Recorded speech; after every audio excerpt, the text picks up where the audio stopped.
Επιστροφή στο στούντιο, φίλες και φίλοι. Κοντά μας ο κύριος Κωνσταντίνος Αραβώσης, καθηγητής επιχειρηματικότητας και επενδύσεων στο Εθνικό Μετσόβιο Πολυτεχνείο. Είναι μάλιστα και καθηγητής επιχειρηματικότητας στο MBA του Εθνικού Μετσόβιου Πολυτεχνείου σε συνεργασία με το Οικονομικό Πανεπιστήμιο της Αθήνας. Καλώς ήρθατε. Ευχαριστώ πολύ για την πρόσκληση. Είστε καλά? Μια χαρά, ευχαριστώ. Έχει ενδιαφέρον να ακούσουμε τα σχόλιά σας, κύριε Αραβώση, μια μέρα μετά την ματαίωση της επένδυσης του Κατάρ στον Αστακό. Κύριε Αραβώση, να σε καλωσορίσω κι εγώ. Αν μου επιτρέψει, Νατάσα, να ξεκινήσουμε με μια συγκεκριμένη ερώτηση. Αν, όπως αυτή τη στιγμή είναι το περιβάλλον στην Ελλάδα, μπορεί να γίνει business. Κοιτάξτε, είναι γνωστό, είναι το μεγάλο πρόβλημα της Ελλάδας αυτή τη στιγμή, ότι δεν προχωράει προς τη κατεύθυνση της ανάπτυξης. Και όπως συζητούσατε και με τον προηγούμενο καλεσμένο σας, το πρόβλημά μας είναι αυτό. Θα πρέπει να δημιουργηθούν νέες επιχειρήσεις, να αναπτυχθεί η επιχειρηματικότητα και είναι ο μόνος δρόμος για να μπορέσουμε να ξεφύγουμε από την υφιστάμενη κατάσταση της πολύ μεγάλης ύφεσης, η οποία ενδέχεται μάλιστα ενδεχομένως να μην έχει φτάσει στο κατώτατο σημείο ακόμα. Ναι, υπάρχουν αυτές οι εκτιμήσεις. Λοιπόν, αρκεί να σας νομίζω ότι είναι ενδιαφέρον να πούμε ότι θα γνωρίζετε σίγουρα ότι υπάρχει κατάλογος κατάταξης των χωρών διεθνώς με βάση την ελκυστικότητα στις επενδύσεις. Μάλιστα. Και η Ελλάδα δυστυχώς τα τελευταία χρόνια όχι μόνο δεν κατάφερε να ανέβει στην ελκυστικότητα, αλλά αντίθετα έχει πέσει. Νομίζω ότι αυτή τη στιγμή βρίσκεται μεταξύ 70ης και 80ης θέσης. Και κάτω από πολλές χώρες οι οποίες στο βιωτικό τους επίπεδο δεν μπορεί να συγκριθεί με τη χώρα μας.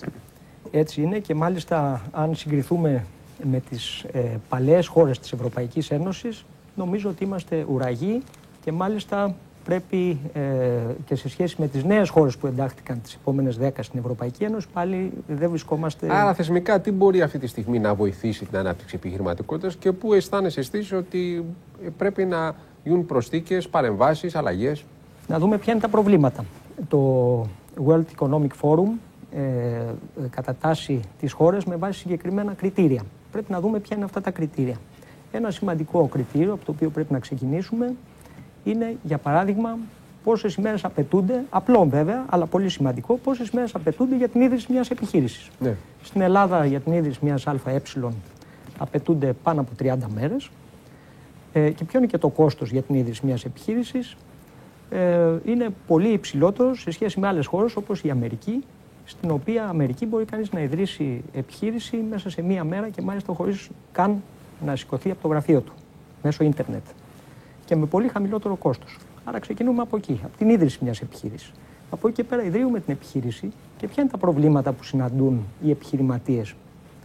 Είναι τα γνωστά προβλήματα της ελληνικής γραφειοκρατίας, τα οποία μειώνουν ακόμα περισσότερο την ανταγωνιστικότητα των ελληνικών επιχειρήσεων σε σχέση με τις άλλες.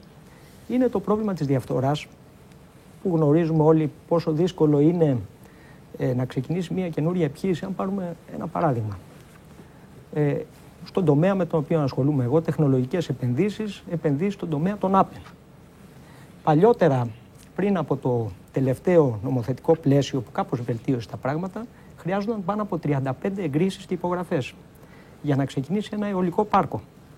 Τη στιγμή αυτή χρειάζονται πάνω από 20, μετά από τη βελτίωση του θεσμικού πλαισίου για τις Apple. Άρα φανταστείτε λοιπόν ότι παρόλο που κατεβλήθη μια πραγματικά σημαντική προσπάθεια να μειωθεί η γραφειοκρατία, πάλι είναι σημαντική. Πάντως στις ΑΠΕ, συγγνώμη που σας διακόπτω, στις ΑΠΕ ακόμα δεν έχουμε δει να προσλαμβάνουν οι επενδύσεις μια δυναμική. Και αυτό το οποίο λέγαμε τις προηγούμενες ημέρες είναι ότι τα μεγαβάτ που έχουμε ενεργεία σε αιωλική ενέργεια είναι στο όριο των 1.000 μεγαβάτ. Είναι η επενδύση σε αιωλική ενέργεια, ενώ άλλες ευρωπαϊκές χώρες έχουν ξεπεράσει τα 10.000 τη στιγμή που και η αιωλική ενέργεια η οποία υπάρχει στο Αιγαίο αυτή τη στιγμή έχει εκτιμηθεί ότι μπορεί να μας δώσει τη δυνατότητα να κάνουμε και εξαγωγές. Γιατί έχουμε μείνει τόσο πίσω? Πολύ σωστό. Αυτό έχει να κάνει με αυτό που είπαμε προηγουμένως, ναι, τους κοπέλους της γραφειοκρατίας. Ναι. Υπάρχουν πάρα πολλά αιτήματα για νέες επενδύσεις και μάλιστα τα αιτούμενα μεγαβάτ σε ανανεώσιμες πηγές ενέργειας είναι πολύ περισσότερα αυτή τη στιγμή από όσο είναι το ζητούμενο με βάση τις προβλέψεις για να καλύψουμε τους στόχους μας του 20% παραγωγή ενέργειας από ΑΠΕ στην Ελλάδα. Όμως οι περισσότερες από τις επενδύσεις αυτές σκαλώνουν σε κάποιο σημείο της διαδρομής μέχρι την τελική αδειοδότηση και αυτό είναι και το ζητούμενο. Ένα άλλο βέβαια σημείο που τώρα έχει προσθεθεί στα όλα προβλήματα, ειδικά σε σχέση με τις ΑΠΕ, είναι και το πρόβλημα της ρευστότητας του τραπεζικού συστήματος που δεν χρηματοδοτεί πλέον εύκολα μεγάλες επενδύσεις, ζητά μεγαλύτερες εγγύησεις, οπότε και εκεί και αυτό είναι ένα θέμα που δημιουργεί κολλήματα στους επενδυτές. Μάλιστα. Βεβαίως, να πούμε ότι η Ρυθμιστική Αρχή Ενέργειας έχει εγκρίνει μια σημαντική επένδυση του ΡΟΚΑ στον ελληνικό χώρο το τελευταίο διάστημα, άρα δεν χρειάζεται να είμαστε μόνο επικριτικοί χωρίς να αξιολογούμε και τις θετικές κινήσεις. Και να περάσουμε τώρα στις ξένες επενδύσεις, κύριε Αραβώση. Μία μέρα μετά την απόφαση του Κατάρ να αποσύρει το ενδιαφέρον του για την επένδυση Μαμούθ στον Αστακό, που είχε σχέση με την κατασκευή μονάδας ηλεκτροπαραγωγής, τέρμιναλ φυσικού αερίου και παραγωγή βιοκαυσίμων. Ποιος είναι ο απόϊχος αυτής της κίνησης του Κατάρ να αποσύρει το ενδιαφέρον στη διεθνής κοινότητα? Είναι αναμφισβήτητα μια σημαντική είδηση. Δεδομένου ότι η επένδυση αυτή ήταν η πρώτη επένδυση που είχε συζητηθεί ότι θα ενταχθεί στη νέα διαδικασία Fast Track που η κυβέρνηση τώρα προωθεί για να εντάξει τις μεγάλες επενδύσεις. Επομένως, παίζει ρόλο στην ψυχολογία. Και όπως γνωρίζουμε, η οικονομία και οι επενδύσεις επηρεάζονται άμεσα από την ψυχολογία.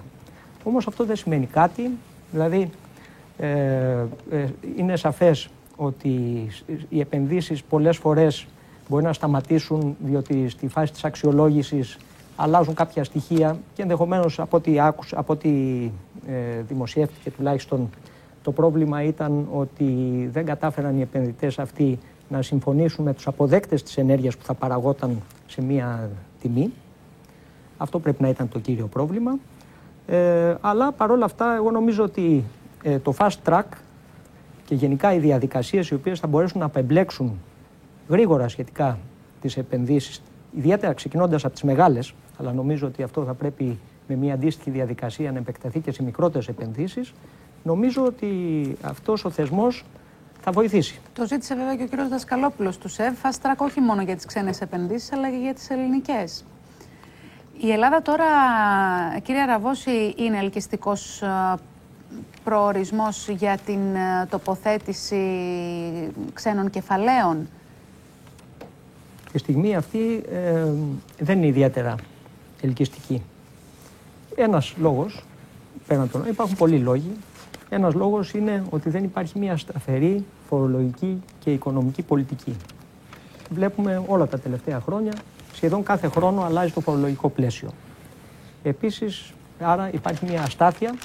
Ο ξένος επενδυτής βασίζεται σε ένα business plan και δεν μπορεί να έχει τέτοιους αστάθμιτους παράγοντες. Αυτό είναι ένα σημαντικό σημείο. Από εκεί και πέρα, ένα άλλο σημαντικό θέμα είναι αυτό που προανέφερα των αδειοδοτήσεων. Ίσως έχει ενδιαφέρον και η είδηση που ακούστηκε χτες. Μία από τις λίγες πραγματικά μεγάλες επενδύσεις που κατάφεραν να έχουν επιτυχία είναι η επένδυση στο Κάβο Ναβαρίνο της πολύ μεγάλης ξενοδοχειακής μονάδας του κ. Κωνσταντακόπουλου. Ναι. Και ακούσαμε χθες ότι ενώ η μονάδα αυτή ήδη λειτουργεί και με επιτυχία και προσελκύει μάλιστα και υψηλού επίπεδου τουρίστες και πελάτες, εξεδόθη χθες απόφαση του Συμβουλίου της Επικρατείας αρνητική για την επένδυση. Ναι. Δηλαδή, σύμφωνα με αυτή την απόφαση, η επένδυση αυτή είναι πάσχη περιβαλλοντικά και δεν θα έπρεπε να είχε γίνει. Φανταστείτε λοιπόν, μιλάμε για μία από τις πολύ λίγες μεγάλες επενδύσεις που κατάφεραν να ολοκληρωθούν και πάλι... Εσείς τι προσδοκάτε τώρα από την έλευση Ερντογάν όσον αφορά ενίσχυση επενδυτικού κλίματος? Και το λέω αυτό διότι μπορεί να είναι πολύπλευρο. Μπορεί να είναι επενδύσεις οι οποίες μπορεί να γίνουν στην ελληνική πλευρά από τουρκικές επιχειρήσεις, τουρκική οικονομία, όπως ξέρουμε όλοι είναι σε μια πολύ καλή κατάσταση. Να δούμε τι θα υποθεί όσον αφορά ενδεχόμενη συνεκμετάλλευση στο Αιγαίο και βεβαίως τι ευκαιρίες μπορεί να έχουν οι ελληνικές επιχειρήσεις σε μια μεγάλη αγορά η οποία πηγαίνει και πάρα πολύ καλά όπως η Τουρκική. Αναμφισβήτητα η προσέγγιση αυτή θα βοηθήσει αρκετές επιχειρήσεις γιατί το κλειδί στην ανάπτυξη είναι η εξωστρέφεια. Μέχρι τώρα, και αυτό ήταν και ίσως η κακοδαιμονία που χαρακτήριζε τη χώρα μας, πολλές επιχειρήσεις τις χαρακτήριζε, είχαν επαναπαυτεί πολλές ελληνικές επιχειρήσεις λόγω του ότι πολλές φορές υπήρχαν ολιγοπωλιακές ή κλειστές αγορές και δεν ενδιαφέρονταν για βελτίωση της ανταγωνιστικότητάς τους. Τώρα όμως λοιπόν ενδεχομένως η κρίση να μας δίνει ευκαιρία να αλλάξουμε το τοπίο πλήρως, σε όλους τους τομείς. Και αυτή η προσέγγιση που αναφέρεται προηγουμένως με την Τουρκία, πράγματι θα βοηθήσει ενδεχομένως την εξωστρέφεια των ελληνικών επιχειρήσεων. Είναι μια νέα μεγάλη αγορά. Αλλά δεν είναι μόνο η Τουρκία, είναι τα Βαλκάνια, στα οποία ήδη βέβαια έχουμε κάνει μια σημαντική ανοίγματα, πολλές επιχειρήσεις και τράπεζες. Και σίγουρα είναι προς τη θετική κατεύθυνση. Πάντως, σε αυτό που λέτε, έχουμε σήμερα και τις εφημερίδες να αναφέρουν ότι οι εξωστρεφείς κλάδοι πάνε καλά, 13,6% αυξήθηκαν οι βιομηχανικές παραγγελίες, στις εξαγωγές, είναι και μάλιστα πρωτοσέλιδο στην Καθημερινή. Δηλαδή, βλέπουμε ότι εδώ υπάρχουν και εξαιρέσεις αυτή τη στιγμή στον κανόνα της ελληνικής οικονομίας που τα βλέπουμε όλα μαύρα. Οι εξωστρεφείς επιχειρήσεις αρχίζουν να έχουν ενίσχυση των θέσεών τους από τα στοιχεία και μόνο που φαίνονται. Βέβαια. Είναι σαφές ότι η εξωστρέφεια είναι το ζητούμενο. Η ελληνική αγορά είναι πολύ μικρή. Θα πρέπει να γίνει πλήρης αναδιάρθρωση. Θα αλλάξει το τοπίο λόγω της κρίσης. Στα επόμενα 4-5 χρόνια το τοπίο της αγοράς θα είναι εντελώς διαφορετικό. Τυχαίνει να γνωρίζω πολύ αξιόλογες ελληνικές επιχειρήσεις που παρέχουν προϊόντα καινοτομικά και υψηλής τεχνολογίας, αλλά δυστυχώς δυσκολεύονται πάρα πολύ στην πορεία τους σε σχέση με το να βρίσκονταν και να δραστηριοποιούνταν σε μια άλλη χώρα. Ένα άλλο σημαντικό θέμα έχει να κάνει και με τη φορολογική πολιτική. Βεβαίως. Και αυτό θέλω να μας ρωτήσουμε όσον αφορά και τη φυγή των επιχειρήσεων, τι εικόνα έχετε εσείς?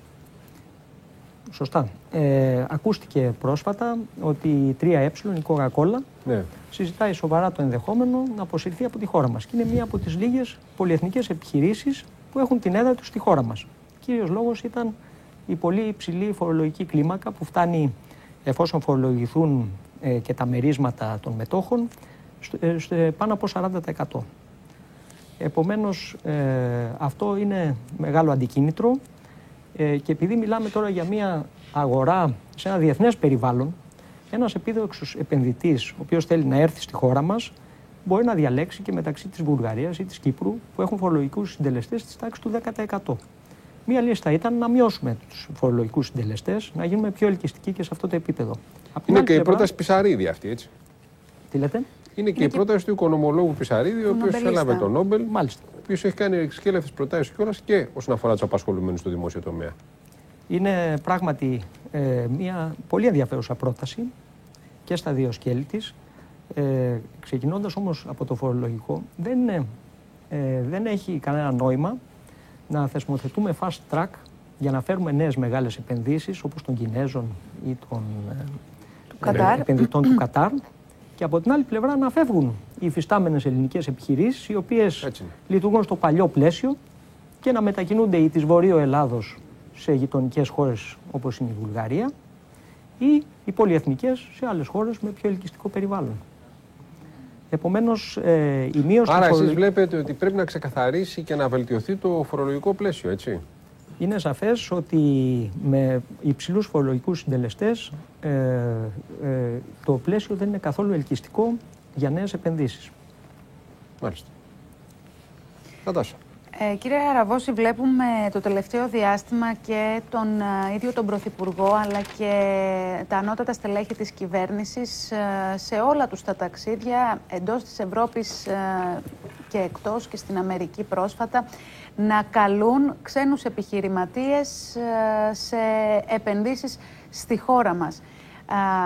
Μπορούμε όμως, κύριε Αραβώση, να υποστηρίξουμε τέτοιου είδους επενδύσεις ή καλύτερα θα ήταν να περιμένουμε μέχρι να βελτιωθεί το κλίμα στην ελληνική οικονομία για να αποφύγουμε φαινόμενα αποχώρησης? Δεν έχουμε χρόνο να περιμένουμε. Θα έπρεπε να είχαμε ξεκινήσει χθες. Αυτή τη στιγμή είναι πάρα πολύ σημαντικό να έρθουν έστω καταρχήν κάποιες, ακόμα και λίγες στην αρχή, μεγάλες επενδύσεις μέσω των διαδικασιών που ήδη ο κ. Παπούκης, ο Υπουργός, έχει θεσμοθετήσει σε ένα σχέδιο νόμου. Νομίζω ότι για αυτές, ας πούμε, παρέχεται κάποιο πιο ελκυστικό περιβάλλον, αλλά βέβαια, όπως είπαμε και προηγουμένως, θα πρέπει να κοιτάξει κανείς και τις μικρομεσαίες επιχειρήσεις. Άρα εκεί θα πρέπει να γίνει μια διαρθρωτική αλλαγή, η οποία θα ξεκινάει από αναδιάρθρωση όλου του πλαισίου, και του πολιτικού και του πλαισίου του πώς λειτουργεί ο κρατικός τομέας, του πώς εκδίδονται οι άδειες, και βέβαια πρέπει να αλλάξει και η νοοτροπία, γιατί τα προηγούμενα χρόνια κυριαρχούσε ο κρατισμός και δεν ήταν και πολύ θετικό το κλίμα για την επιχειρηματικότητα και για τις επενδύσεις. Νομίζω ότι ξεκινώντας από τις μεγάλες επενδύσεις, οι οποίες θα έχουν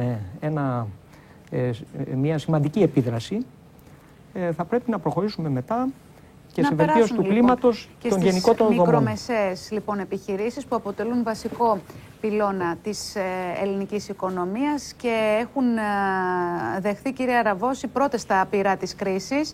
Ο αριθμός των επιχειρήσεων που προχωρούν στο άρθρο 99 όλο ένα και αυξάνει. Δεν αφορά βέβαια μόνο τις μικρομεσαίες, αλλά και μεγαλύτερες επιχειρήσεις. Ωστόσο, όλα αυτά που γίναν και τα μέτρα που αποφασίστηκαν με πρωταγωνιστή το ΤΕΠΜΕ λειτουργήσαν? Από ό,τι φαίνεται όχι, γιατί το μεγάλο πρόβλημα είναι η έλλειψη της ρευστότητας που χαρακτηρίζει την αγορά. Πέραν αυτού έχουν μειωθεί ιδιαίτερα οι δημόσιες επενδύσεις, οι οποίες τα προηγούμενα χρόνια έπαιζαν σημαντικό ρόλο στην ανάπτυξη. Και αυτό οδήγησε σε ένα βάθημα της ύφεσης, έτσι. Έτσι ακριβώς. Και βέβαια παίζει ρόλο και η ψυχολογία. Διότι ακόμα και ίσως να ξεκινάει και από εκεί, ναι, βλέπουμε ότι έχει μειωθεί ιδιαίτερα η κατανάλωση. Ακόμα και καταναλωτές οι οποίοι δεν έχουν οικονομικό πρόβλημα έχουν μειώσει την κατανάλωση. Ναι. Με αποτέλεσμα τη μείωση των πωλήσεων των επιχειρήσεων και... Πιστεύετε ότι αν ξεκινήσει και προχωρήσει ένας κύκλος αποκρατικοποιήσεων, μετοχοποιήσεων, πέραν της ΔΕΠΑ που λέγαμε προηγουμένως, έχουμε και τον Ελευθέριο Βενιζέλο να καταγράφουν σήμερα πληροφορίες ότι και γι' αυτόν αναζητείται σύμβουλος για την εισαγωγή του στο χρηματιστήριο. Πιστεύετε ότι αυτό μπορεί να μεταδώσει ένα μήνυμα, να βοηθήσει το κλίμα θετικά όσον αφορά την ελληνική οικονομία αυτή τη στιγμή σε διεθνές επίπεδο? Δίνει το μήνυμα ότι γίνεται αναδιάρθρωση, γίνεται ένα σημάζεμα, γίνεται μια εξυγίανση και, εν πάση περιπτώσει, οι ΔΕΚΟ οι οποίες συζητούνται να ιδιωτικοποιηθούν είναι αυτές που έχουν και τα μεγάλα ελλείμματα. Επομένως. Καλά, ο Βενιζέλος δεν έχει έλλειμμα. Όχι, ο Βενιζέλος όχι. Ο Βενιζέλος είναι σε μια καλή κατάσταση, ναι, έχει κέρδη, έχει και τους Γερμανούς. Ναι. Όμως ανοίξατε ένα θέμα τώρα ενδιαφέρον. Η ΔΕΚΟ.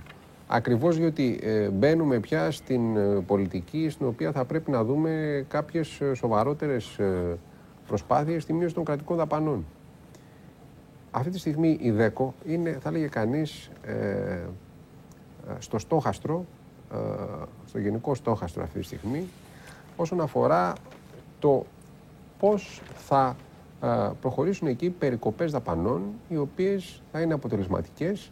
Βεβαίως όμως εδώ πέφτουμε πάνω στο πολιτικό κόστος. Εσείς τι εκτίμηση κάνετε σε αυτή την κατεύθυνση? Πού θα πρέπει η κυβέρνηση να τολμήσει για να μεταδώσει και ένα μήνυμα και να δώσει και ένα μήνυμα στο σύνολο της οικονομίας ότι δεν μπορεί αυτή τη στιγμή με οριζόντιες μειώσεις στα εισοδήματα και συντάξεις να προσπαθούμε να μειώσουμε το έλλειμμα και όσον αφορά τις ΔΕΚΟ να διατηρούμε αυτές τις ζημιογόνες περιπτώσεις οι οποίες βγάζουν μάτια. Στην ερώτησή σου, Παναγιώτη, ο κύριος Αραβός θα απαντήσει μετά τις διαφημίσεις και θα μας πει μεταξύ άλλων και για το ΕΣΠΑ, αν αποτελεί μέσω του ΕΣΠΑ, αν το ΕΣΠΑ αποτελεί βασικό εργαλείο για την ανάπτυξη της ελληνικής οικονομίας. Μείνετε συντονισμένοι, επιστρέφουμε. Είμαστε, κύριε Αραβώση. Τα σχόλιά σας για τις προοπτικές που διαγράφονται αυτή τη στιγμή στον επενδυτικό τομέα, σύμφωνα και με τις πληροφορίες που μας είπε ο Δήμος Βερίκιος, συμμετοχή αραβικών κεφαλαίων, συμμετοχή εβραϊκών κεφαλαίων, συμμετοχή αμερικανικών κεφαλαίων, ενδεχόμενα συμμετοχή του Κατάρ, ίσως και μια φιλόδοξη προσπάθεια αυτή τη στιγμή της πλευράς Ερντογάν να κινητοποιήσει γεωπολιτικά κεφάλαια της περιοχής για να συμβάλλουν αυτή τη στιγμή σε επενδύσεις στο δικό μας χώρο. Τι εκτίμηση κάνετε? Αν προχωρήσουν αυτά που συζητούμε, σίγουρα είναι μια χτίδα ελπίδας, σίγουρα είναι προς τη σωστή κατεύθυνση της ανάπτυξης που συζητούσαμε πριν. Επειδή μιλάμε και για μεγάλες επενδύσεις, μπορεί να δώσουν το έναυσμα να αρχίσει η ανάπτυξη. Αλλά βέβαια, όπως γνωρίζουμε, οι επενδύσεις αυτές δεν γίνονται από τη μία στιγμή στην άλλη. Για να φανούν τα αποτελέσματα των επενδύσεων μπορεί να χρειαστούν 2 και 3 χρόνια. Ναι. Το θέμα βέβαια είναι να δούμε και τι θα γίνει εντωμεταξύ. Οπότε αυτό θα πρέπει να συνοδευτεί και με άλλα μέτρα. Αυτό είναι πάρα πολύ σημαντικό, να έρθουν μεγάλες ξένες επενδύσεις, αλλά πρέπει να ληφθούν και άλλα μέτρα για τις υφιστάμενες επενδύσεις και για βελτίωση του κλίματος του επιχειρηματικού. Το ΕΣΠΑ αποτελεί εργαλείο για τη βελτίωση του κλίματος? Το ΕΣΠΑ αποτελεί σημαντικό εργαλείο και δυστυχώς ακόμη τα κονδύλια του ΕΣΠΑ δεν έχουν, όπως να σας ρωτήσω κι εγώ κάτι πάνω σε αυτό, επειδή είσαι στον χώρο των επενδύσεων. Υπάρχουν κεφάλαια για το ΕΣΠΑ ή τράπεζες και δημόσιο με διάφορες αφορμές δεν δίνουν κεφάλαια στην αγορά διότι ακριβώς δεν υπάρχουν αυτά τα κεφάλαια για να δοθούν? Όχι, το πρόβλημα της καθυστέρησης, από ό,τι είχε γραφτεί κιόλας, έχει να κάνει με το ότι απαιτείται και η εθνική συμμετοχή, η οποία ήταν της τάξης 20-25%. Αυτό λέω. Όμως πρέπει να έχει γίνει κάποια συμφωνία με την Ευρωπαϊκή Τράπεζα Επενδύσεων, η οποία θα καλύψει αυτό το ποσοστό. Επομένως, από ό,τι φαίνεται, έχει λυθεί το πρόβλημα. Όμως παραμένει ένα άλλο πρόβλημα της κακής οργάνωσης του ελληνικού δημοσίου. Διότι, όπως γνωρίζουμε, προκειμένου να αρχίσει να χρηματοδοτείται ένα έργο και πραγματικά να τρέξει ένα έργο, μια επένδυση, θα πρέπει να έχουν οριμάσει με τις αντίστοιχες μελέτες κτλ. Αυτό το είπαμε. Πάμε στην ερώτηση, Νατάσα μου, που εκκρεμεί και η ερώτηση που είχα κάνει εγώ. Τι παρεμβάσεις εκτιμάτε εσείς ότι πρέπει να γίνουν στις ΔΕΚΟ? Είναι σαφές ότι πρέπει να γίνουν διαρθρωτικές αλλαγές, πολύ σημαντικές. Όταν λέμε διαρθρωτικές αλλαγές, τι εννοούμε? Τι εννοούμε? Καταρχήν, μείωση της σπατάλης. Αυτό έχει να κάνει με προμήθειες, με μισθούς, με επιδόματα, με τι? Με όλα. Σαφώς πρέπει να υπάρξει εξορθολογισμός αμοιβών, διότι ακούμε για. Με μισθούς 60.000, μισθούς διευθυντικών στελεχών πάνω από 100. Ακούμε για μισθούς τεράστιους. Βέβαια. Εξορθολογισμός αμοιβών είναι σίγουρα απαραίτητο να γίνει, ιδιαίτερα διότι υπάρχει και αθέμητος ανταγωνισμός εναντί του ιδιωτικού τομέα. Δεν είναι δυνατόν ο αντίστοιχος εργαζόμενος στον ιδιωτικό τομέα να αμείβεται με 50% ή και λιγότερο των αποδοχών του εργαζομένου του δημοσίου, και μάλιστα όταν ο αντίστοιχος εργαζόμενος του ιδιωτικού τομέα είναι και πολύ πιο παραγωγικός. Άρα οι αμοιβές είναι ένα ζητούμενο. Το δεύτερο είναι οι σπατάλες. Γίνονται σπατάλες, όπως αναφέρατε, στις προμήθειες, και όλα ξεκινάνε βέβαια και από καταγραφή της υφιστάμενης κατάστασης. Από ό,τι φαίνεται δεν υπάρχει καμία διαφάνεια, δεν υπάρχει πληροφόρηση. Άκουγα τον κύριο Λοβέρδο, τον Υπουργό, να αναφέρει ότι στα νοσοκομεία δεν γνωρίζουν καν τι έχουν σε αποθήκη, πού πηγαίνουν οι δαπάνες του κάθε νοσοκομείου. Δεν υπάρχει ένα κεντρικό σύστημα πληροφορικής το οποίο να διαχειρίζεται τα οικονομικά του κάθε νοσοκομείου, πόσο μάλλον το Υπουργείο, το οποίο έχει μόνο εκτιμήσεις για τα στοιχεία. Ένα παράδειγμα είναι αυτό. Ναι. Άρα λοιπόν θα πρέπει να γίνει μια πραγματική καταγραφή. Ναι. Εδώ είδαμε ότι δεν γνωρίζαμε ποιος είναι ο αριθμός των δημοσίων υπαλλήλων στο δημόσιο και στον ευρύτερο δημόσιο τομέα. Ναι. Αυτό νομίζω ότι έχει ξεκινήσει προς αυτή την κατεύθυνση, αλλά πρέπει να γίνει πάρα πολύ γρήγορα. Και εσείς μιλάτε για επιτάχυνση των παρεμβάσεων. Βέβαια. Αλλά αν δεν γνωρίζουμε τι πραγματικά συμβαίνει αυτή τη στιγμή, τι παρεμβάσεις να κάνουμε? Να ενημερώσουμε τους φίλους τηλεθεατές ότι έχει ολοκληρωθεί η συνάντηση που είχε ο κύριος Μιχάλης Χρυσοχοΐδης, ο Υπουργός Περιφερειακής Ανάπτυξης, με τον πρόεδρο του ΣΕΒ, ο κύριος Δασκαλόπουλος, μετά τη συνάντηση που είχε, απαντώντας εμέσως στην προτροπή του κυρίου Χρυσοχοΐδη για μείωση των τιμών έως 30%, είπε χαρακτηριστικά: δεν μπορώ να λύσω την εξίσωση, πως όταν έχω 5% κέρδος μπορώ να μειώσω 30% τις τιμές. Θα έχουμε ρεπορτάζ και στη συνέχεια της ροής του προγράμματος του Channel 9 από τον Δημήτρη Μαρκόπουλο. Πάντως, Νατάσα, αυτό ακριβώς το θέμα είναι πολύ σημαντικό τώρα, διότι μπήκαμε και σε κάτι το οποίο συζητάγαμε χθες, δηλαδή πόσο τελικά μπορεί να λειτουργήσει αποπληθωριστικά αυτή τη στιγμή η κρίση όσον αφορά τις τιμές των προϊόντων και των αγαθών, και βέβαια αφού θεωρήσουμε ότι έχει ολοκληρωθεί η αύξηση του ΦΠΑ. Έτσι ότι δεν θα δούμε άλλη αύξηση ΦΠΑ. Αντίθετα, πλέον αυτό είναι και από εδώ και πέρα τελικά πώς αυτή τη στιγμή ο πληθωρισμός μπορεί να αρχίσει να μαζεύεται. Δεν ξέρω η εκτίμηση σας, κύριε Αραβώση, ποια είναι πάνω σε αυτό. Αυτή τη στιγμή παρατηρούμε ότι υπάρχει μια αύξηση του πληθωρισμού. Όμως η λύση δεν είναι βέβαια αγορονομικές διατάξεις και έλεγχοι, αλλά η ανάπτυξη της ανταγωνιστικότητας, το άνοιγμα των αγορών. Νομίζω ότι κινούμαστε προς αυτή την κατεύθυνση και αυτό θα είναι η λύση. Ποιες πρακτικές, κύριε Αραβώση, πολιτικές μάλλον, μπορούμε να μιμηθούμε άλλων χωρών για να ανέβουμε στα επίπεδα ανταγωνιστικότητας, πέρα από τη γραφειοκρατία? Πέρα από τη γραφειοκρατία, τη μείωση της φορολογίας. Σημαντικό θέμα είναι η διαφθορά, που παίζει μεγάλο ρόλο. Εδώ έχουν γίνει πολλές προτάσεις.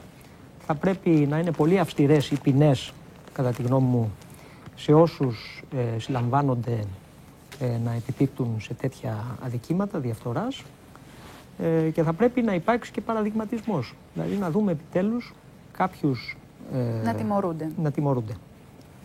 Από τις χώρες της Ευρώπης, κύριε Αραβώση, ποιες είναι οι πρώτες στην λίστα ανταγωνιστικότητας? Ποιες χώρες δηλαδή έχουμε να ζηλεύουμε από αυτές? Και ποιες έχουμε ως παράδειγμα? Σαν παράδειγμα, παλιότερα είχαμε για παράδειγμα την Ιρλανδία, αλλά δυστυχώς η Ιρλανδία πλέον αντιμετωπίζει. Αυτό δείχνει και πόσο εύθραυστες είναι οι συνταγές στην εποχή μας, έτσι.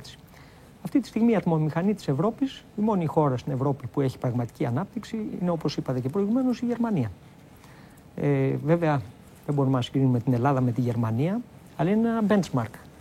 Μπορεί να θέσουμε σαν στόχο την οργάνωση με δομές αντίστοιχες χωρών όπως είναι η Γερμανία. Από τις περιφερειακές χώρες, ποια είναι αυτή που είναι σε καλύτερη κατάσταση? Κοιτάξτε, αν πάρουμε τις χώρες της Νοτιοανατολικής Ευρώπης, η Ισπανία, Πορτογαλία, η Ιταλία έχουν αντίστοιχα προβλήματα, ίσως όχι σε τόσο μεγάλη έκταση. Από εκεί και πέρα, οι χώρες της Βορείου Ευρώπης και της Κεντρικής Ευρώπης είναι θεωρητικά αυτές. Θα μπορούσαμε να πούμε, ότι η Πολωνία αυτή τη στιγμή είναι μια χώρα η οποία είναι σε καλύτερη κατάσταση από όλους, με τα δεδομένα που έχει, το ρυθμό ανάπτυξης, τις προϋποθέσεις που υπάρχουν, ανταγωνιστικότητα της οικονομίας της. Είναι μια χώρα η οποία έχει προοπτικές, κινείται προς μια σωστή κατεύθυνση. Νομίζω όμως ότι η χώρα μας αυτή τη στιγμή σαν συνταγή δεν υπάρχει μια συγκεκριμένη συνταγή να ακολουθήσει. Το βασικό είναι να προωθήσει την ανάπτυξη με βελτίωση του υφισταμένου πλαισίου. Αυτά που λέγαμε προηγουμένως. Είπαμε για πληθωρισμό, είπαμε για τα μεγάλα δημοσιονομικά προβλήματα της ελληνικής οικονομίας. Δεν αναφερθήκαμε όμως στην ανεργία, κύριε Αραβώση. Πόσο σας ανησυχεί που η ανεργία παίρνει ανεξέλεγκτες διαστάσεις? Αυτό είναι ένα πολύ σημαντικό θέμα, διότι η ύφεση οδηγεί σε χρεοκοπίες επιχειρήσεις, η έλλειψη ρευστότητας είναι ο σημαντικός λόγος. Από εκεί και πέρα αυξάνεται η ανεργία. Και μάλιστα υπάρχουν και προβλέψεις για ανεργία του χρόνου της τάξης του 20%. Αυτό έχει πολλαπλές επιπτώσεις. Εκτός του ότι αυξάνει το αριθμό των ατόμων που βρίσκονται κάτω από το όριο της φτώχειας ή πολύ κοντά, οπότε δημιουργεί πολύ σημαντικά κοινωνικά προβλήματα. Πέραν αυτού έχει επιδράσεις και στα ταμεία, τα οποία είναι ούτως ή άλλως προβληματικά, πόσο μάλλον όταν μειώνεται ο αριθμός των ασφαλισμένων και αυξάνεται ο αριθμός των ατόμων που θα επιχορηγούνται με επίδομα ανεργίας. Είναι πολύ μεγάλο το πρόβλημα, ίσως είναι και το μεγάλο πρόβλημα που ενδεχομένως να αντιμετωπίσουμε του χρόνου. Μάλιστα. Και όσον αφορά, κύριε Αραβώση, το ενδεχόμενο επιμήκυνσης αποπληρωμής του πακέτου στήριξης των 110 δισεκατομμυρίων ευρώ, ένα σενάριο είναι αυτό. Και ένα ακόμα σενάριο είναι αυτό που κάνει λόγο για αναδιάρθρωση του χρέους, που αφορά συνολικά το χρέος της Ελλάδας και όχι μόνο το πακέτο των 110 δις. Πόσο ρεαλιστικά είναι αυτά τα σενάρια, πόσο τα πιστεύετε ή όχι? Αν δει κανείς τα νούμερα, φαίνεται ότι είναι αρκετά πιθανό κάτι τέτοιο. Ενδεχομένως μια αναχρηματοδότηση του χρέους και επιμήκυνση του χρόνου αποπληρωμής να είναι η λύση στα προβλήματα που αντιμετωπίζουμε τώρα στην οικονομία μας. Μάλιστα. Λοιπόν, μία γρήγορη βόλτα στις συνεδριάσεις των χρηματιστηρίων. Ξεκινώντας από την Αθήνα, 0,39% υψηλότερο γενικός δείκτης, λίγο πριν τις 1.600 μονάδες και πιο συγκεκριμένα 1.595. Από τις συμμετοχές του 20 παραμένει ο όμιλος Ελάκτορ στην πρώτη θέση με κέρδη 5,41%, 3,31 ευρώ.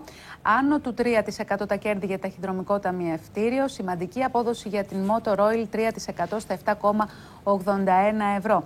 Πιέσεις δέχονται οι μετοχές της Εθνικής, του Τιτάνα, της Κύπρου και της Τράπεζας Πειραιώς. Και συγκεκριμένα η Εθνική Τράπεζα υποχωρεί 0,83% στα 8,37 ευρώ με 2,2 εκατομμύρια μετοχές να έχουν διακινηθεί. Ενδοσυνεδριακά χαμηλά τα 8,28 και υψηλά τα 8,54 ευρώ. Σε επίπεδο τοπικών αγορών ανά την Ευρώπη, το Λονδίνο ενισχύεται 0,81%, άνω της μίας ποσοστιαίας μονάδας τα κέρδη στη Γαλλία, στο 0,98% η Γερμανία. Στην ισοτιμία ευρώ-δολαρίου αυτή την ώρα διαμορφώνεται στο 1,4025. Η τιμή του αργού πετρελαίου στα 82,55 δολάρια το βαρέλι και η τιμή σποτ του χρυσού στα 1.348,30 δολάρια η ουγγιά. Στην αγορά ομολόγων, για όσους ακόμα παρακολουθούν την αγορά ομολόγων, αν και το κλίμα είναι αισθητά βελτιωμένο και καταγράφεται αποκλιμάκωση και πιο συγκεκριμένα τα spreads αυτή την ώρα των δεκαετών πάντα ελληνικών ομολόγων εναντί των γερμανικών, 695,1 μονάδες βάσης. Λοιπόν, κύριε Αραβώση, πριν σας ευχαριστήσουμε, να πούμε ότι ξεκινά σήμερα, μιας και μιλάγαμε νωρίτερα για ανεργία, ξεκινά σήμερα η ηλεκτρονική υποβολή αιτήσεων για συμμετοχή εργοδοτών στο πρόγραμμα του ΟΑΕΔ για την επιχορήγηση 200.000 θέσεων πλήρους απασχόλησης με επιδότηση των εργοδοτικών εισφορών και για τη διατήρηση τουλάχιστον 400.000 θέσεων εργασίας για χρονικό διάστημα 18 μηνών. Να σας ευχαριστήσω πολύ, κύριε Αραβώση, για την παρουσία σας σήμερα στο Channel 9. Ευχαριστώ πολύ για τη φιλοξενία. Παναγιώτη, ευχαριστώ πολύ και εσένα και ανανεώνουμε το ραντεβού μας για